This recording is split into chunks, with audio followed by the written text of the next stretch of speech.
IVM.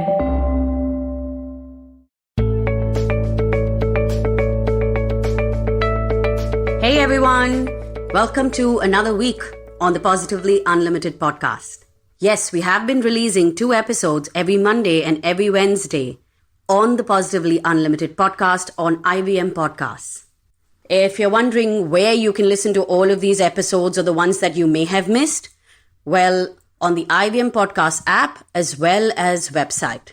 And this particular series of A to Z, because that is what we do on this podcast, we take the alphabet and we go from the letter A to the letter Z, picking up words, perspectives, thoughts, life hacks, tools about a particular aspect of life or particular area of life. And this particular series of A to Z is all about work-life balance.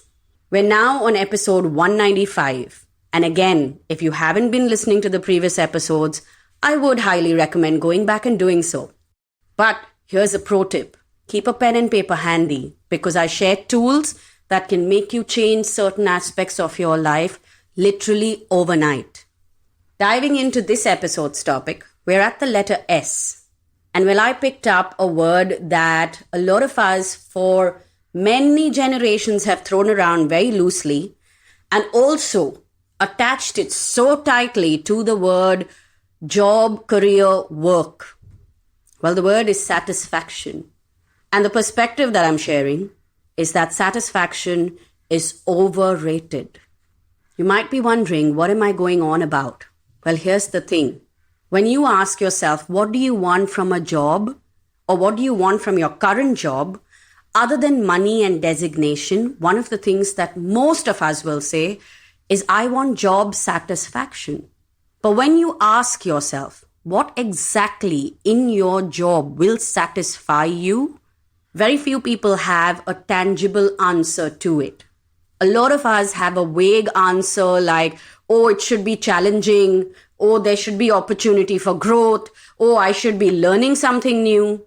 But then, when all of this will come to you at different points during your career, you will block it off because the voice of judgment in your head is too loud, because it's not really a challenge that you are looking for. You want a smooth road where nothing is uncomfortable.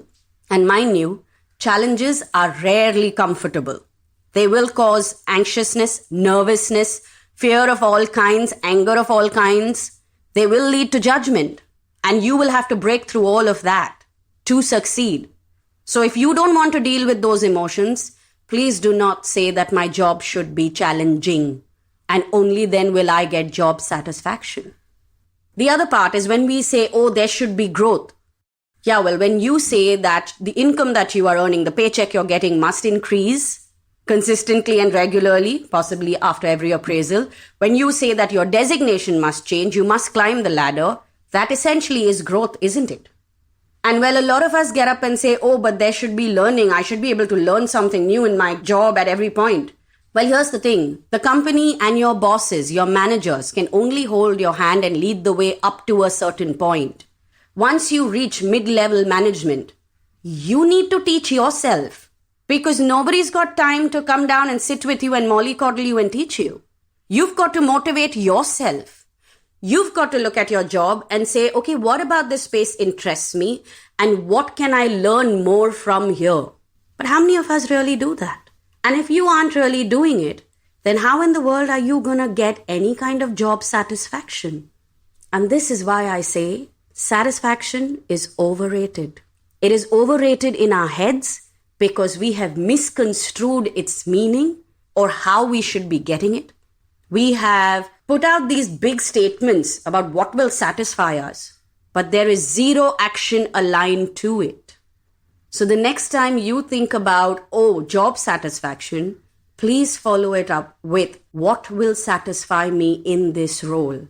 And please write something extremely tangible, something that if you went and gave your boss or the HR department, they could execute it the very next day without asking you a single question.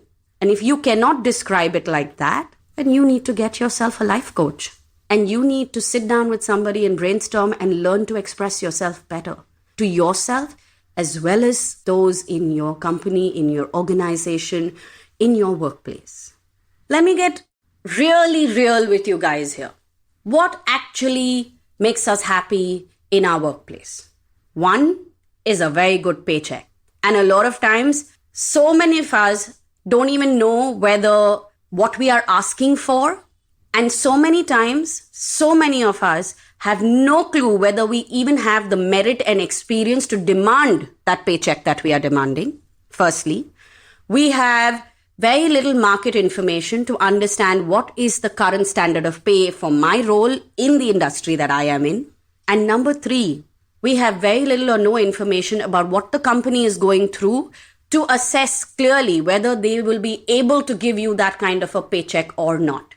Now, if without these three pieces of information, you are working at a company, then no wonder you aren't happy, because there is a good chance you don't feel you are getting paid enough. Similarly, when you talk about designation, what are you doing to merit a rise in that designation? What are you doing that will take you up that ladder? Think about that. When was the last time any of y'all took the proactive step of sitting with a manager, sitting with somebody in the HR team, sitting with your super boss, your boss's boss, to figure out what your growth trajectory can be in your career? Most of us wait around for the appraisal to come and then sit in that review meeting, step out wondering whether we're going to get the hike and the designation jump or not. And then when we don't get something that is up to what we expected, we feel disappointed. But my question is, what effort did you make to have an open and honest conversation and really plan out a growth chart for yourself in the organization? And I'm going to turn the table around on this one and also ask any manager who is listening to this episode, when was the last time you sat with members of your team and asked them, where do they see themselves heading 5 years from now? As a manager, as an organization, how have you invested in your team member? No, they don't teach you this in MBA school. And no, the HR department is not going to get up and do this for you. So the next time that you are talking about job satisfaction, be very clear about what will satisfy you. Money, designation, and what? What do you want to experience when you go to work? And if you are saying that you aren't satisfied at work because you don't get appreciated, you don't get acknowledged, there is no visibility, there is no validation, people are not coming and patting you on the back and saying, oh, you are so great and we can't do without you. Well, then again, my dear, you need to get yourself a life coach and you need to work on your belief systems. I hope that this hard-hitting perspective that I've shared with you today allows you to stop raging in your head about job satisfaction and being content at work.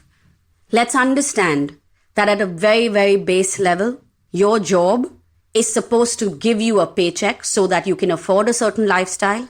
It is supposed to give you a designation so that you have a sense of identity from your workspace and a sense of self. That role has to give you an opportunity to be productive and live your full potential. And yes, it has to challenge you to grow, to evolve, to learn. But in which direction? That is something you need to decide first before you start screaming that this job ain't good enough or that you aren't satisfied in this company. You need to understand exactly what is so dissatisfying about where you are in your workspace. Well, on that note, I'm going to head out from here, and I hope you guys enjoyed listening to this episode. The next one that's coming up is all about time management. So make sure you tune in on Wednesday. And as I mentioned before, all previous episodes are available on the IVM Podcast app and website, and you can connect with us on Instagram as well as Twitter. Our handle is IVM Podcast. You can also connect with me on Instagram. My handle is Positivity Angel.